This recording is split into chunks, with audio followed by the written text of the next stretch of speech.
For decades during the 20th century, long before gluten-free and vegan diets came into vogue, the traditional Thanksgiving holiday meal went hand in hand with high school football contests.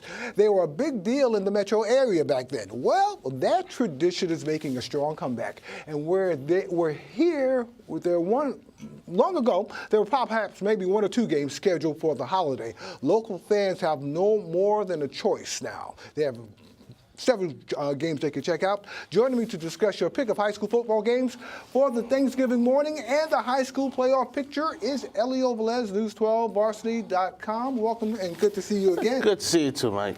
Man, that piece on Legree, is that the last one? That's not the last one. Another Legree? There's another Legree coming. We asked him that at the end of his great MVP performance at the Empire Challenge, and he says there's another one coming, so he's going to start learning the ropes, and he'll pick up the pressure like all the other Legrees to perform well. But you know what?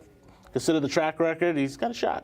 It's a great football family. Absolutely it is. All right, when it comes to these turkey bowls that are played Thanksgiving Day, at one time, during the 60s, the 70s, even the 40s and the 50s, there were several of them on that particular day because of the PSAL playoff picture, I think that was introduced during the 90s and early 2000s, to shut that down for a minute. And during the Thanksgiving holiday, there were maybe one or two that were played. Now you have more of a choice starting tomorrow. Hopefully it's the start of a good trend. I know these coaches love to play a holiday tradition type of game, but as you said, with the PSAL playoff format expanding, the Catholic League also expanding for a little bit. So games have been tough to schedule, but we're going to have four games in the city that we can choose from tomorrow. Now, also, we got to look at the oldest one in the city. Probably one of the oldest ones in the country is Xavier and Fordham Prep. Absolutely. I mean, this rivalry is, I mean, it's a Bronx school, Manhattan school, but it involves all the 5 boroughs because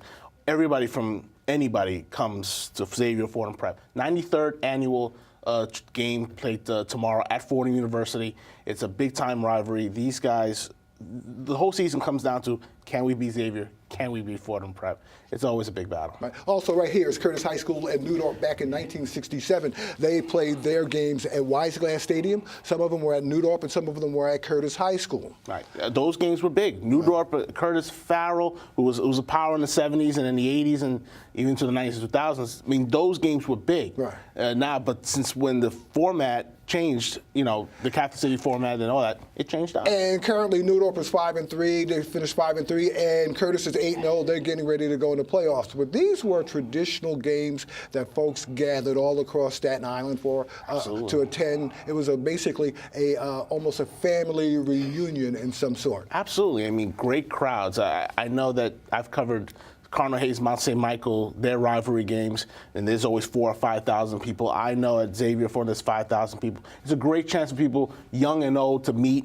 alumni and everything. And that's what that game was all about. And it was bragging rights. Right. We also have St. Peter's and Tottenville tomorrow. First chance these two teams will meet because St. Peter's and Tottenville lost. Right. This is the only way in the next few years we're going to see that these games will be created because, you know, if Tottenville had made the semifinals, we're not playing this. It's a game you don't mind playing, but it's a game that you don't really want to play. It's a game you kind of, but there's bragging rights. It's the North Shore and the South Shore. You know that very well, that there's a rivalry between those two sides. So who wants to be the winner? It's going to be on Thursday. We'll find out. Cardinal Hayes. Cardinal Hayes, the AAA champions, their first title ever under C.J. O'Neill. They're going to play against Mount St. Michael. I think that's the 73rd time they meet. So I know Monster's going to try to play spoiler, but Hayes they want to finish the season strong. They got the state championship game to play. So if they can win the last two, it'd be great. And these are all early morning games, right? Iona Prep and Campus Magnet? It's Holy Cross and Campus Magnet. The first time. All these games are at 10 or 10:30. So, you know, no excuse. You can get there early, get enough time, do whatever, and then prepare for the family meal. All right. Speaking of Grand Street Campus in the playoffs, the Curtis High School is in the playoffs. They will face Grand Street Campus semifinal round on Saturday, which is a repeat of last year's game. Yeah, this game last year, I was at the semifinal, Curtis and Grand Street, and it was a little bit of a controversial ending. Grand Street were up by 6. Curtis had a chance to win, and offensive pass interference negated a touchdown. Curtis could have won. They could have been Yankee Stadium. So this is the 4th time in 5 years Curtis has been to the semifinals. And listen, they're at home this time. And they have, they've been undefeated. This is a chance for them to make it. And from what I heard, Curtis High School, the bus is ready to go to Yankee Stadium. Well, yeah, I mean, they've been talking about that, but this year's about finish, which they haven't done, the last few years. So they have a chance this time against the Grand Street campus team who's playing with house money. I mean, this is a team that's, lost a few, won a few, lost a few, then won a few again. And lost their coach. A lot of trouble and getting everybody to fit together, play together. But somehow they played well the last few weeks. They beat South Shore, who's the number 3 seed at their place, 27-6. Defensively, they're playing well. They've only allowed 12 points in their 2 playoff games. So I think defensively, they played a lot better. So we'll see that. And they had to battle off field and on the field. Absolutely. I mean, the job that the coaching staff has done with all the madness has happened to focus these guys on playing for a championship, which if they could defend their title, if they get to Yankee Stadium somehow, it'd be a great achievement for this group. They play, as I said, they're playing with house money. They know that they just got to play their game. Curtis may be the team that's feeling a little bit of pressure. Right, the other game, Erasmus. That's a big game. Erasmus and Lincoln at Sid Luckman, 12 o'clock. I mean, you can't say enough about this rivalry. They face each other in the playoffs, regular season. It's hotly, fought. It's bragging rights. It's everything. And Erasmus is feeling pretty good right now. I mean, they got a lot of talent.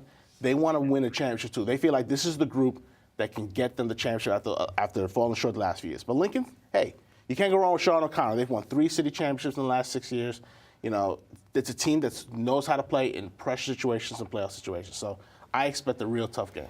Who do you see in the championship game? If we More likely Curtis, if we right? go to chalk, the number 1 seed is Curtis, the number 2 seed is Erasmus. They're the teams that have been played the most consistent and the best all year. I think they are the matchups at Yankee Stadium, which is now Friday, December 2nd at 4:30, which They switched it. which was moved from December 6th. Don't know why, but that's just what the PSA announced on their website today. If you say those are the 2 matchups, then hey, you see what they've done all year. They should. But hey, Lincoln and Grand Street, it's anybody's chance when you go to semifinals and it's a tough game.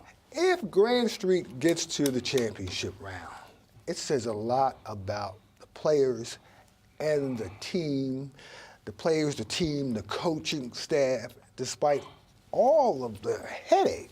Right. They're in the semifinals. I didn't even see them going this far, to tell you the truth. There's talent on that group. I mean, you have to, on both sides of the ball. Chris Maddox, the senior lefty, he's played much better as a quarterback. You guys have Kyle Brisfair has played very well. I mean, you're getting contributions at the right time from those guys. Defensively, they've played well. I mean, Olaf Fadakasi, who's going to Rutgers, is a heck of a linebacker, all-city type linebacker. As I said, they're playing better defensively. So they've seemed to have adjusted. And also, since they lost to Curtis early in the year, 30-12, they were in that game for a little while. Remember, yeah. And if they make a few plays, you never know. And so they know by seeing them how to game plan for them defensively.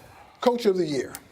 It's a lot of candidates. We got, Cardinal. We start with the Catholic League. Cardinal Hayes, C.J. O'Neill. They won their first AAA championship. They're the only team to win a AA, and a AAA. It's a great accomplishment for the Bronx program. You got Curtis, Pete Gambardella, who has a heck of a team out there with some great athletes. Ahmad Anderson, those guys. Danny Lambert. We talk about, people think, he always gets his talent. But you got to coach him. No. You got to coach them. I mean, and you see those guys who have done well on Saturday afternoons. Curtis Samuel, who's done a heck of a job. Maybe even a Heisman candidate. Maybe a Heisman candidate. And I tell you, he's, first round pick. I mean, but you see the level of talent that's gone through there. But he's done a heck of a job. Player of the year. Boy, it's a tough one. Aaron Cruikshank from Erasmus Hall got a Michigan offer. The junior quarterback is an outstanding athlete. A leader now of that offense. You got Ahmad Anderson or Quincy Barnes from Curtis. You got Christian Anderson from Cardinal Hayes. We got a lot of players. During this whole season, were there any teams that surprised you and did not meet your expectations, or teams that, that met your expectations and did not meet your expectations? I think it's, with the PSCL, I think we found out early who were your top teams and who were the teams fighting it out in the middle to get playoff position. I think Curtis Rasmus established themselves quite early. Lincoln has been there in that Curtis game, so I have a feeling, they're right there third. And in the Catholic League, yeah, it's a surprise because it was a wide open year. I tell you, Grand Street surprised me. They did. I did. I agree with you. They lost 2 games before the end of the year. I thought, okay, what's going to happen now? But they bounced back pretty nicely. Elio, thanks for coming. Got to have you back maybe after the championship game. Absolutely. It'd be great. Thanks a lot. Right.